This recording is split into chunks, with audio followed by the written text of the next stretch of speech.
حبيبنا وحبيب رب العالمين. أما بعد فأعوذ بالله من الشيطان الرجيم. بسم الله الرحمن الرحيم. والذين هم على صلاتهم يحافظون أولئك هم الوارثون الذين يرثون الفردوس هم فيها خالدون. صدق الله العلي العظيم.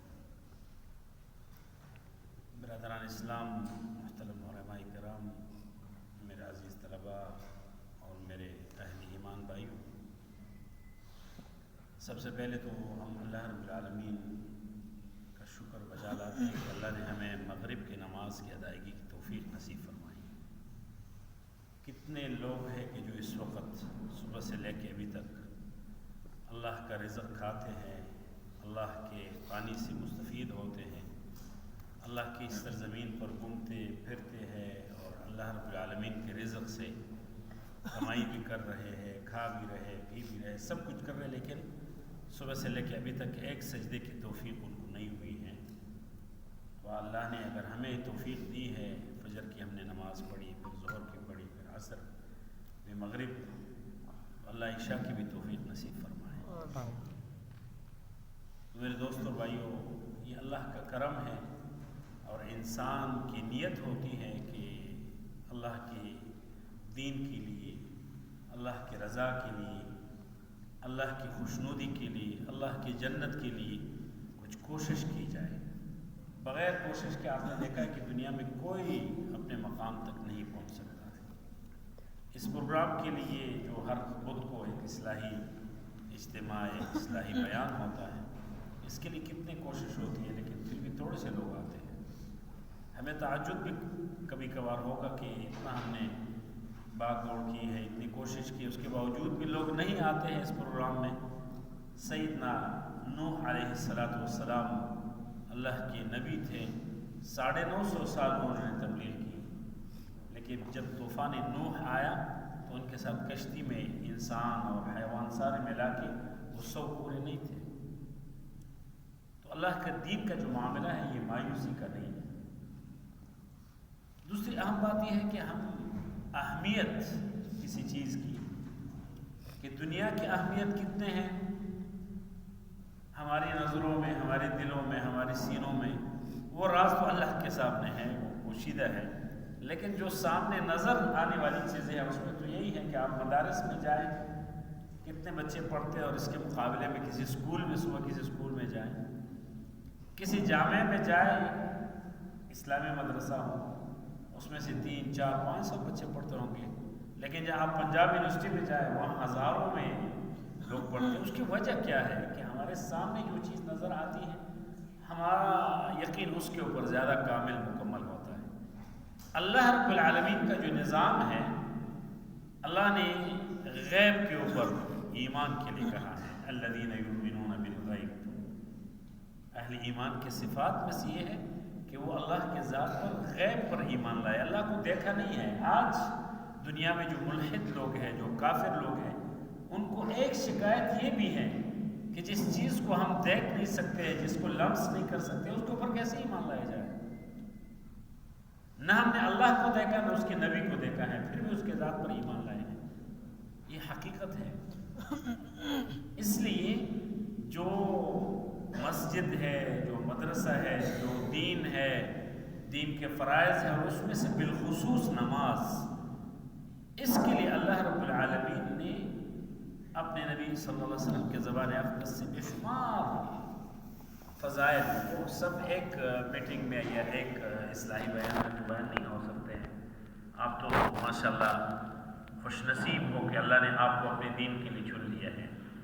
خوش نصیب ہے یہ علاقہ، یہ محلہ کہ جہاں یہ دارالعلوم موجود ہے، یہ مسجد موجود ہے، 24 گھنٹے یہاں علماء کرام موجود ہے. اگر کسی علاقے کے اندر اچھا اسپتال ہو تو لوگ کتنے خوش ہوں گے کہ جو بھی مسئلہ ہوگا ہم فی الفور جائیں گے اسپتال میں، ہمیں بس علاج ہو جائے گا. تو اس سے زیادہ اگر ایک علاقے میں مسجد ہے، دارالعلوم ہے، اس میں بچے پڑھتے ہیں، تو ہمیں خوش ہونا چاہیے بحیثیت ایک مسلمان کہ ہمارے علاقے میں ماشاءاللہ 24 گھنٹے علماء کرام ادھر موجود ہیں. جو بھی فقہ مسئلہ پوچھنا ہے، دینی مسئلہ پوچھنا ہے، فرائض میں سے، واجبات میں سے، سنن میں سے، نوافل میں سے ہم پوچھ سکتے ہیں. اور ہم اپنے بچوں کو ان مدارس کے اندر داخل کر دیں، ان مدارس ان مساجد سے ان کا تعلق جوڑ دیں۔ اس کی وجہ یہ ہے کہ اگر ہم اپنے بچے کو مسجد کے ساتھ، نماز کے ساتھ، مدرسے کے ساتھ، دین کے ساتھ اس کا تعلق نہیں جوڑیں گے تو کل جب وہ بڑا ہوگا تو کہے گا کہ اگر اتنا اچھا کام ہوتا تو والد صاحب مجھے پہلے سے کہتے اتنے اچھے انسان تھے، وہ تو نہیں ہے اس دنیا میں اس وقت۔ اس لیے ہمیں اپنے بچوں کو دین کے ساتھ جوڑے رکھنا یہ ہماری ذمہ داری ہے۔ تو میں عرض کر رہا تھا کہ اللہ رب العالمین نے ہمارے اوپر احسان کیا ہے کہ اللہ نے ہمیں مغرب کے نماز کی توفیق نصیب فرمائی۔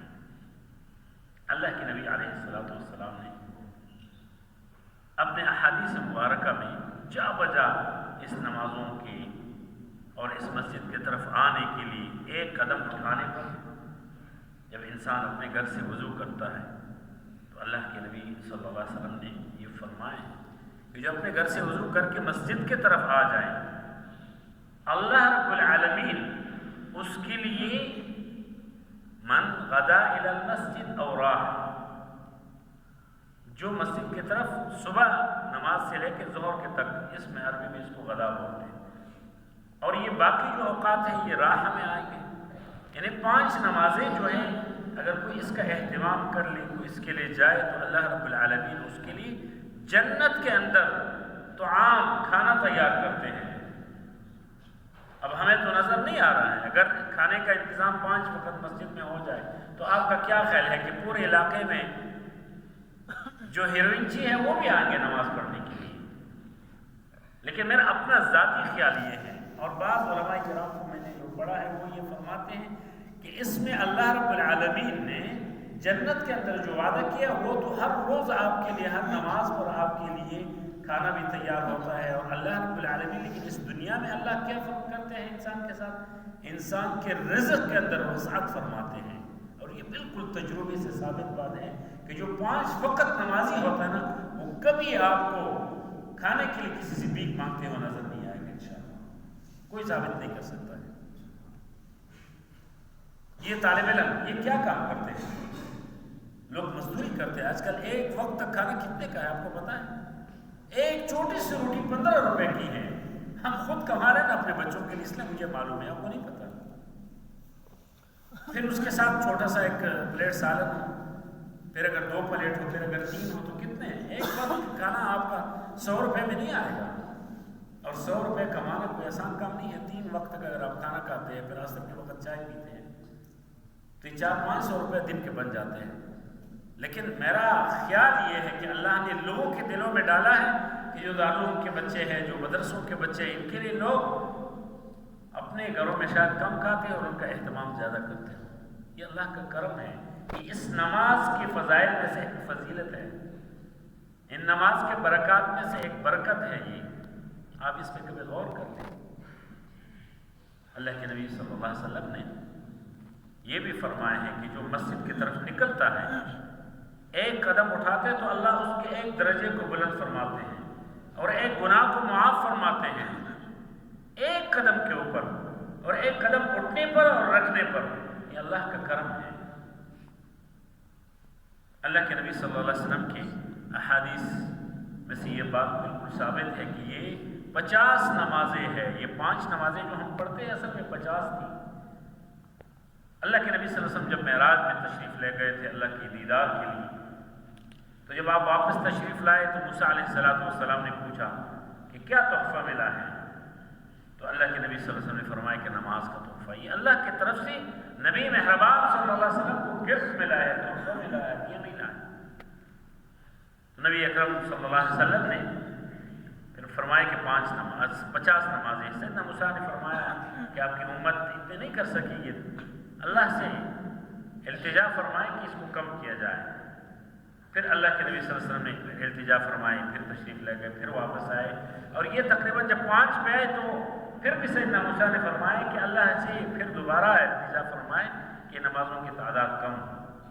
اللہ کے نبی صلی اللہ علیہ وسلم نے فرمایا کہ مجھے باقی حیات ہے۔ تو اللہ رب العالمین نے اللہ کے نبی صلی اللہ علیہ وسلم نے فرمایا کہ یہ 50 نمازوں کا اجر ملے گا آپ کو، آپ کی امت کو۔ 5 ادا کریں گے تو 50 کا ملے گا۔ ہونا تو یہ چاہیے کہ جب کوئی نہیں پڑھتا ہے تو اس کے ساتھ 50 کا حساب کتاب بھی ہونا چاہیے، لیکن اللہ چونکہ رحمان ہے، کریم ہے، غفور ہے، قدیر ہے، حلیم ہے، رؤوف ہے، اللہ کی صفتی نام ہے، اس لیے اللہ رب العالمین ہمارے ساتھ حساب کتاب اسی نماز کا فرماتے ہیں کہ جو ہم نہیں پڑھیں۔ اور وہ کون سا مومن ہوگا، کون سا اسلام ہوگا، کون سا انسان ہوگا کہ جو اشہد ان لا الہ الا اللہ و اشہد ان محمد عبدہ و رسولہ کے بعد بھی نماز نہیں پڑھتا ہوگا۔ سبحان اللہ، میں تو کبھی اس پہ سوچتا ہوں کہ جو لوگ نماز نہیں پڑھتے اور مسلمان ہیں وہ کیسے اپنی زندگی گزارتے ہوں گے۔ سبحان اللہ، مجھے تو سمجھ نہیں آتی ہے۔ کبھی آپ اکیلے میں غور کر لیں اس پہ کہ اگر یہاں جماعت کھڑی ہے اور ہم مدرسے کے کسی کمرے میں بیٹھے ہیں یا اپنے کسی گھر میں بیٹھے ہیں اور یہ وقت گزر جائے تو ایک مومن کے اوپر یہ وقت کیسے گزرتا ہے؟ اللہ کے نبی صلی اللہ علیہ وسلم نے اپنے صحابہ سے فرمایا کہ آپ کا کیا خیال ہے اگر کسی کے گھر کے پاس کوئی نہر موجود ہو اور وہ 5 وقت اس نہر سے غسل کرے، اس میں نہائے، تو کیا اس کے بدن کے اوپر کوئی میل کچھ رہ جائے گا؟ تو صحابہ نے فرمایا کہ نہیں اللہ کے نبی۔ تو اللہ کے نبی صلی اللہ علیہ وسلم نے فرمایا یہ نمازی کی مثال ہے جو 5 وقت باوضو ہو کے اللہ رب العالمین کے سامنے آتا ہے۔ آپ دیکھیں جو لوگ نماز پڑھتے ہیں ان کے چہروں میں ایک برکت ہے، ایک نور ہے۔ جو خوبصورت لوگ ہوتے ہیں اور بے نمازی ہوتے ہیں نا، ان کے چہروں میں ایک نور نظر نہیں آئے گا، اور یہ نور والوں کو نظر آتا ہے۔ یہ نور، اب دیکھیں یہ بلب لگے ہوئے نا، ہمارے آنکھیں ہیں تو ہمیں یہ روشنی نظر آ رہی ہے نا۔ اگر اللہ نہ کرے ہمارے آنکھیں ہو اور اس میں روشنی نہ ہو تو یہ بلب کی روشنی ہمیں نظر آ جائے گی؟ کیوں؟ آپ دیکھیں جو لوگ نابینا ہوتے ہیں نا، اکثر آپ غور کر لیں ان کی آنکھیں بہت بڑی ہوتی ہیں، بڑی بڑی آنکھیں اللہ نے دی ہوتی ہیں، لیکن ان میں نور نہیں ہوتا ہے، روشنی نہیں ہوتی ہے، اس لیے وہ دنیا کی روشنی سے ناواقف ہوتے ہیں۔ یہ جو تقوی کی روشنی ہے نا، یہ تقوی والے لوگوں کو ہی نظر آ رہی ہے۔ یہ روشنی اللہ نے